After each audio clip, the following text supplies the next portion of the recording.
Alright, as you can see, our mathematical functions are under the Math Functions tab, and all of the functions we told you are here.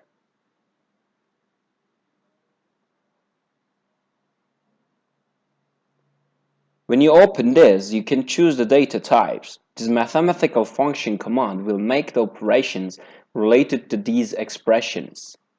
Whichever function it is, it will make that operation. But of course, the data type that you'll type here is important.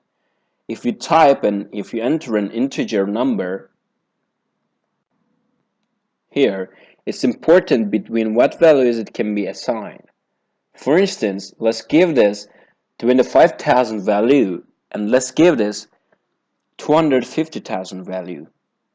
When you choose an integer data type, since your value here must be between minus 32,768 and plus 32,676, it doesn't allow you to type this kind of number value here. Actually, you will see how they are used in details later on.